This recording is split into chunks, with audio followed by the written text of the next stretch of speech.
I think that however we can help somebody to grow or to feel more confident or to reach their dreams, they're showing up better. They're able to just kind of see life as an opportunity. I think it creates mind shift. This is Lead with Culture. I'm Kate Volman, and on this episode, we talk about why appreciating and empowering your team members is a crucial part of building a dynamic culture in your organization. I was joined by Patty Croom, the HR manager for Lehan Drugs. She has been with the company for almost 9 years and has been in human resources in some capacity for nearly 2 decades. So she absolutely loves helping other people grow, both personally and professionally.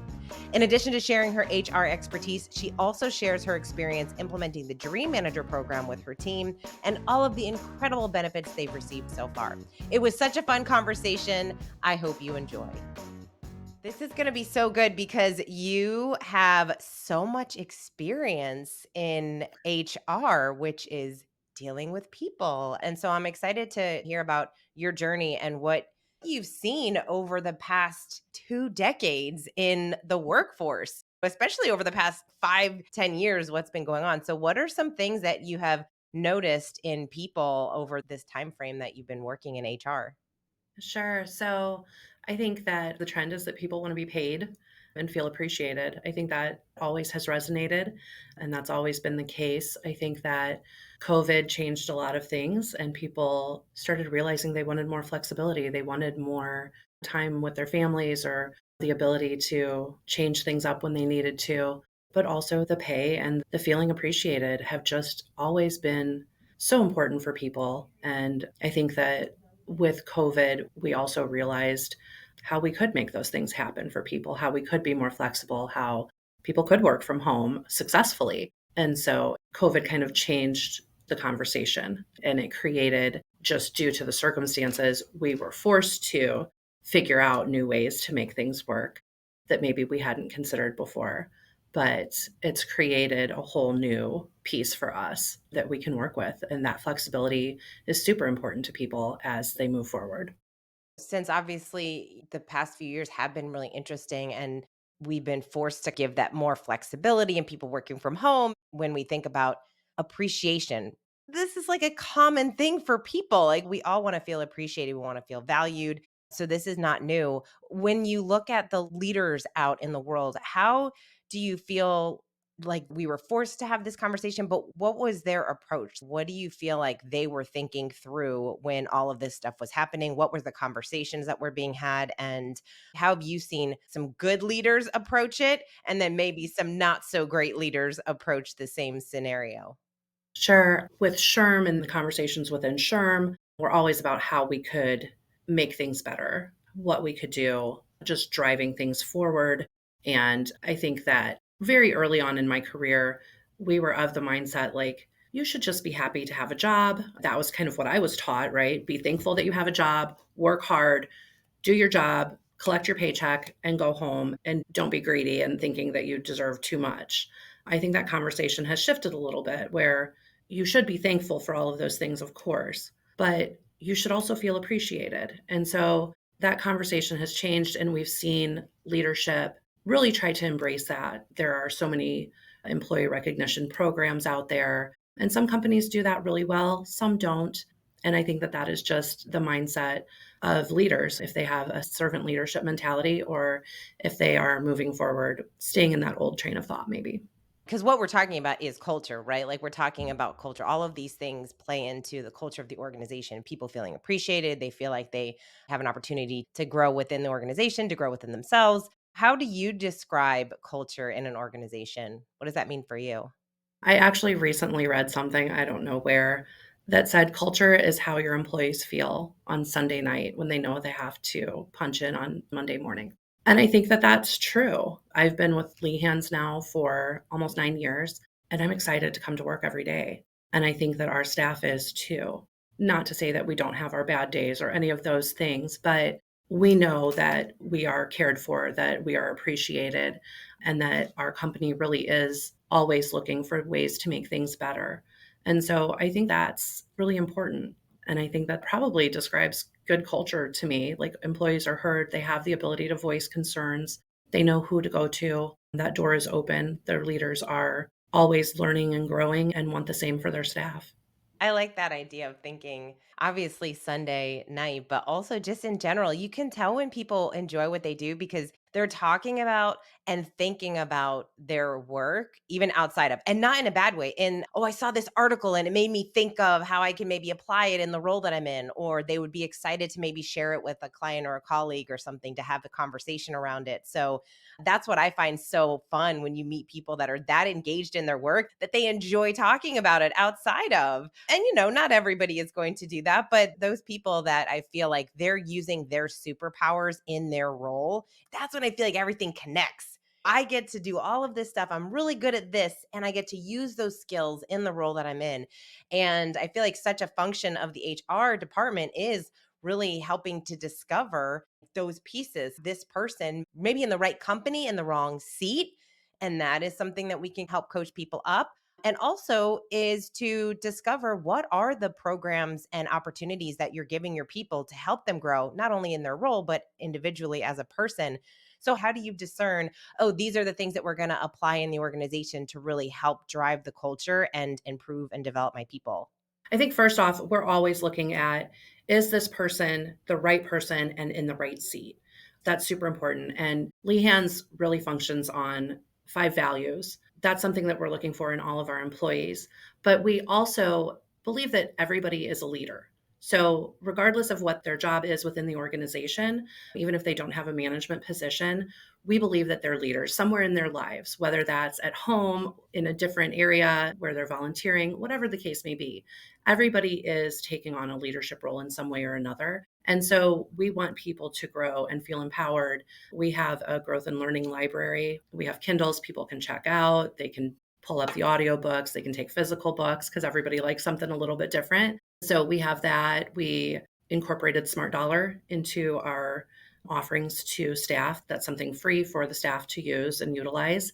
So I think that here we're just always looking for that growth. People are free to say, like, hey, I saw this webinar I'd like to take, or there's a conference coming up and I think it would really apply to what I'm doing here. Anything like that. Like, we're always looking forward and trying to help our company grow, but also our staff grow. We want everybody to be able to be the best version of themselves, not just here in the workplace, but for everyone else that they're interacting with as well.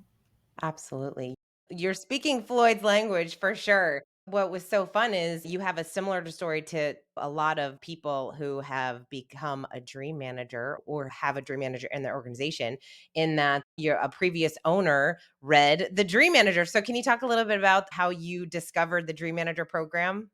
Sure. So, our previous owner, Grandpa Jim, he is our current owner's grandfather, and we all call him Grandpa Jim. He had read it and he had passed it on to his grandsons and was just like, this is such a cool idea. Like, it would be so great if we could implement that at the company. And they had read it, they passed it on to several of the rest of us, and how to implement or how that would work or what it would look like was maybe a little bit of a struggle. So, it kind of sat shelved for a little bit. And then about a year ago, the executive team had asked me to kind of research it, just get some more information outside of the book. We're lucky that in our community, we have Suitor Company who had already implemented Dream Manager. So Chris and Ben were huge assets to us that we were able to call them and talk to them.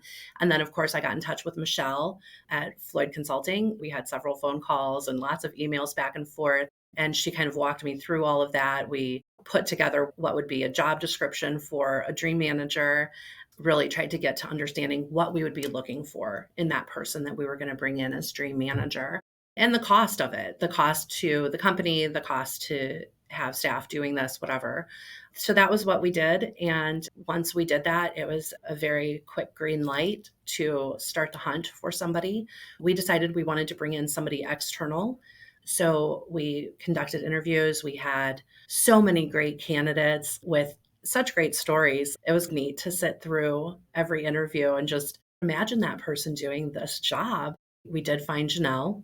And I think immediately upon interviewing her, we were like, she's the one for us. Luckily, she said yes to us, and we were able to bring her in. And then in January, she and I traveled to Florida to go through the Dream Manager program together to both be certified as dream managers. I love it. We get so many questions from people that are hiring somebody from outside and bringing and actually creating a role for it. What do you feel makes an incredible dream manager? I think first and foremost, just the desire to see the people around you succeed. I think that is absolutely one of the most important things. Just wanting people to meet their potential, to live their dreams. And I think being a good listener, that's obviously important. I think just that kind, caring soul, I think that is absolutely vital. But then also that ability to hold somebody accountable and show up with empathy for them. They become like the Mr. Miyagi of the company. They're able to show up with both empathy and accountability and really help people move forward. And I think that is super important. Yeah, it's so interesting because we have a curriculum. If you care about people, if you want to see people grow, we can teach you how to be a great dream manager because you're using Matthew's curriculum and it's a simple process. So we like to make it easy. One of our core values is simplicity. So making sure that we're giving people an opportunity to create and implement a program with ease because there's a lot of complexity out there in the world, especially complexity in different programs that you can develop. There's all these different apps and tools and things, but people can get overwhelmed. So we want to make it super simple for people to really hone in on, hey, these are the dreams that I have for myself. And then their dream manager can really support them in the most meaningful way so that they actually achieve those things that they really want to in their lives. Yeah, absolutely. And we definitely loved the curriculum. It's just such a great guide. It really paints the picture very clearly. So that was something that was super important to us as well. Awesome. So you rolled the program out, and let's talk about some of the successes that you've seen so far. What have you noticed in your people? What has transpired? What are some of the stories that you've heard so far? We rolled it out and started our first Dreamers in March. We are already at 20 Dreamers. So Janelle is already carrying quite the group right now. And we have seen the people who have joined the program just really being able to focus in and realizing that they still had dreams. I think that's one of those things where I remember somebody that I went to school with telling me that their father had said, like, now you're a grown up, it's time to put away those dreams and get to work on real things. And I think that so many of us do that. We have all of these big dreams and anything seems possible. And then we grow up and have to get jobs and we have rent and we have bills and we have children and all of those things. And so our dreams just become that our children grow up and do these great things or whatever the case may be.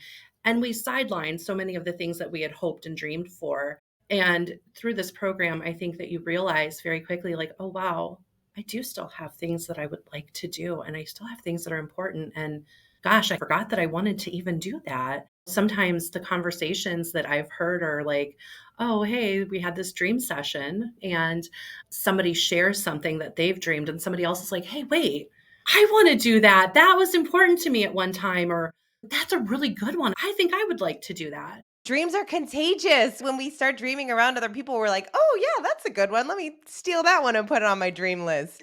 Yeah, and I think that's huge, and then as they're in the program and they're getting small wins, right? Some people have never even put together a real budget before. So being able to do that and just identify, like, here's my most important for this time period. These were all of my dreams, but these few were really important. And then going through and being like, what's more important, this or this? What's your number one? And keep doing that and you score them and just the way that you go through it in the program and you get to those important things and that's what you're working on for this year, they start making these other dreams and these other plans. They're writing more dreams down. They're talking about it with friends and family and with their children. And I think it's so important because your kids are learning from you anyway. So talking about your dreams is super important. But they're making these small wins, whether it's making the budget or paying off debt or putting money away or saving for that vacation. They're taking steps towards that. And I think sometimes we get so caught up or overwhelmed even in the things that we would like to do that we don't quite know how to start taking those things on and getting to where we'd like to be, getting to that dream.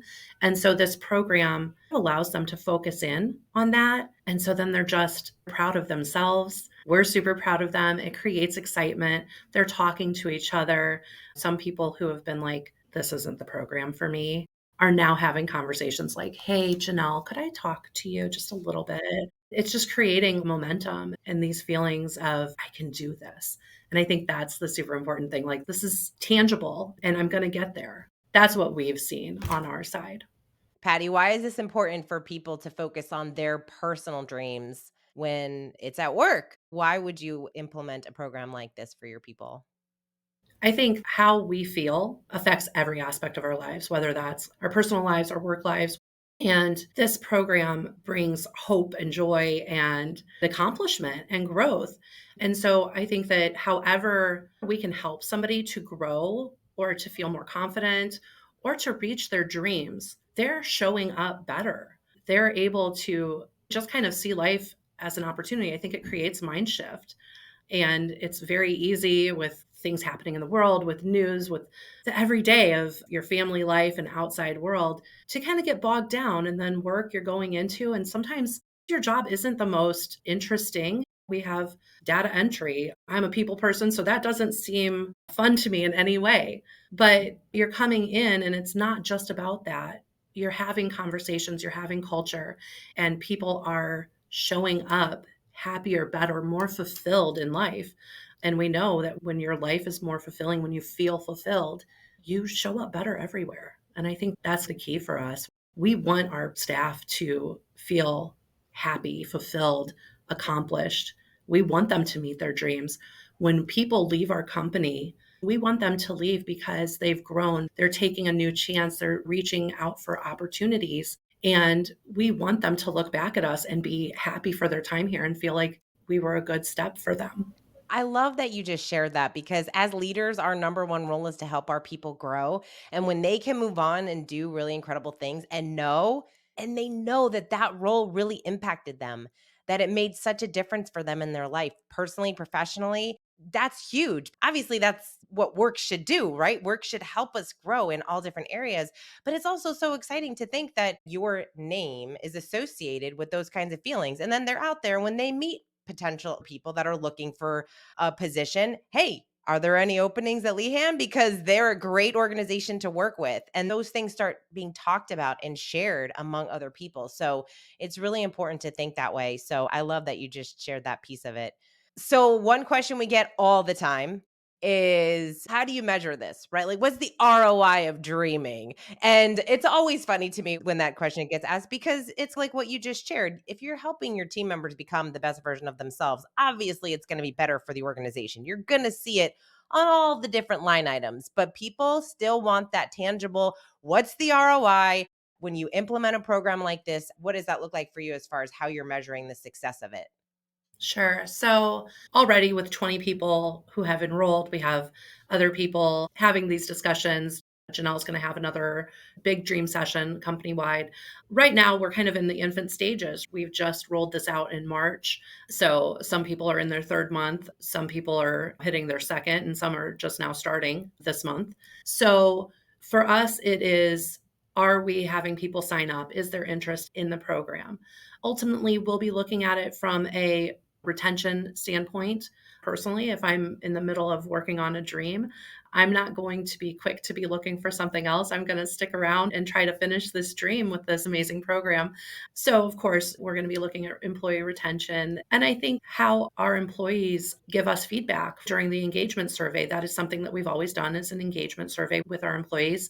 And so hearing that feedback and seeing how they're feeling about things, does it change any of those bits of feedback that we get? Are they happier with their jobs? And so that's where we're at. I think for us, it is that growth piece, though. We want to see people living their dreams, fulfilling their dreams, growing, and then being happier at work and showing up. Hey, if people grow, your organization's going to grow. That is just the nature. All right. Well, Patty, you are doing awesome work. I'm so grateful for everything you're doing with Dream Manager. What's so cool is not only are you caring about your people, but you also are considering offering the program to spouses and high school children of your team members. So, talk a little bit about that because that's a beautiful idea. Yeah, so we had talked about what would the impact be? Would we offer this to perhaps children that are a little bit older, our employees, or even their spouses? And when you're looking at creating a budget and getting on board with dreams, if I'm on board, but my husband is like, yeah, that's not important to me, or I don't see the benefit, you're fighting against the whole thing, right? Like there's just obstacles in your way.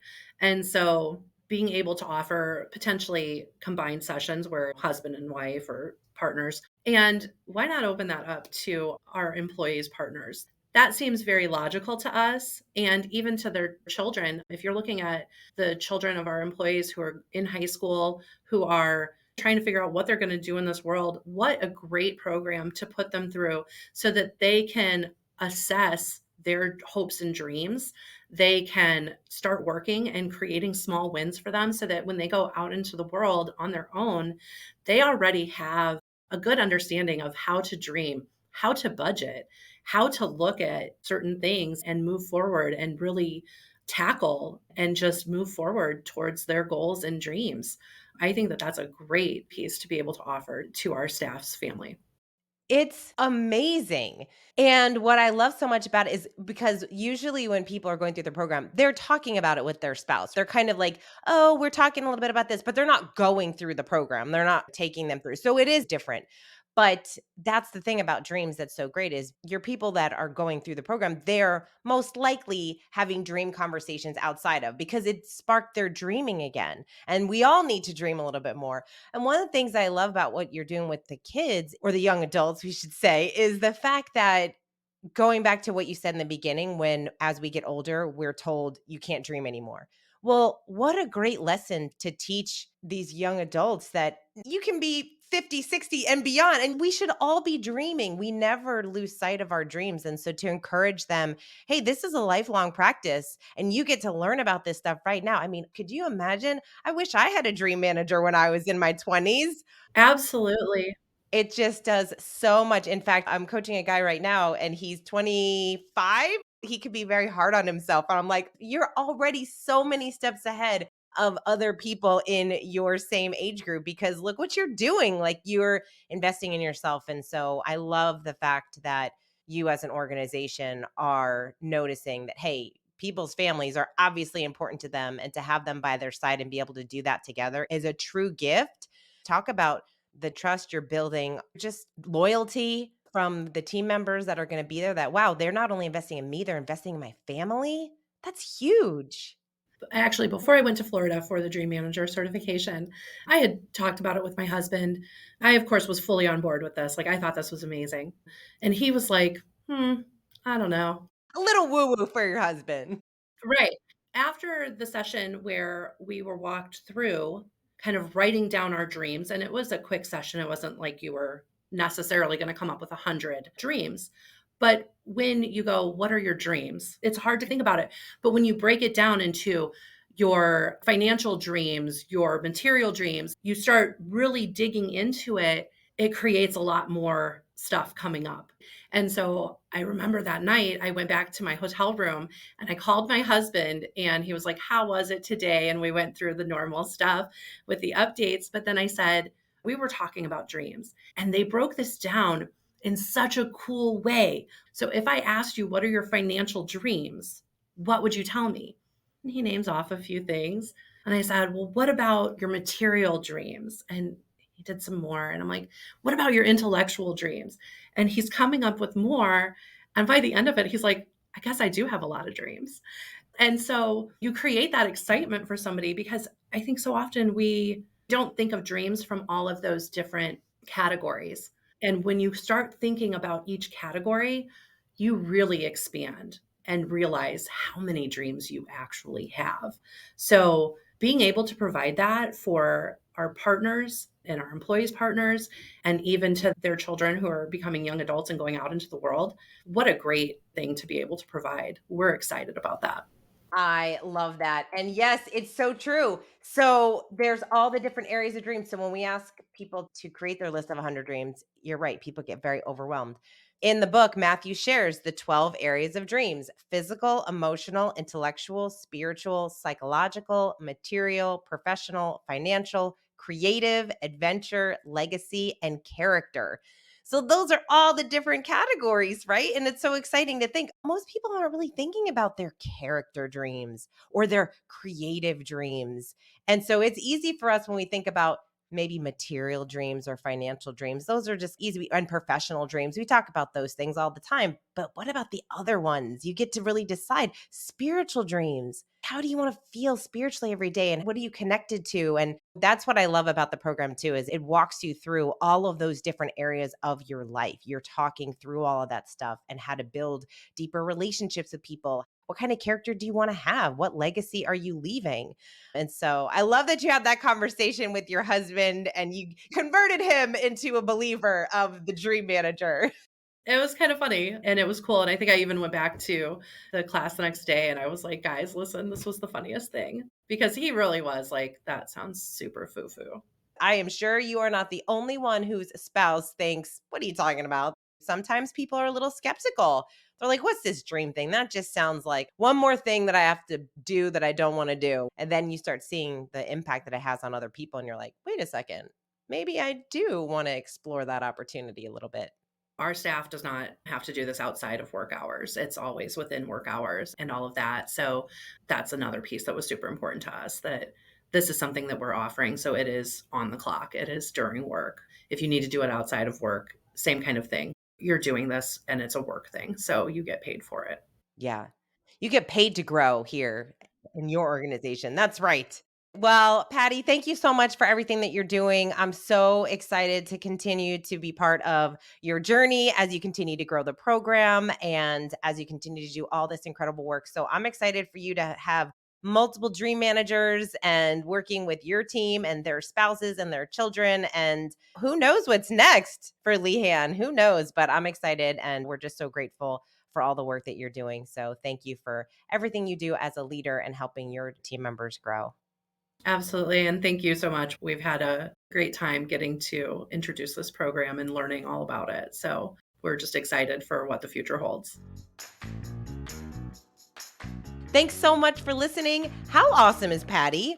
I am so excited to see the impact they're going to make in not only their team members, but also in their families. What an incredible initiative. So, if you are inspired and thinking about implementing the Dream Manager in your organization, go to thedreammanager.com. And if you're just wondering, hey, how should I start this journey of implementing any type of personal development programs in my organization to really help my team grow? And maybe you're thinking, what can I do to grow personally as a leader?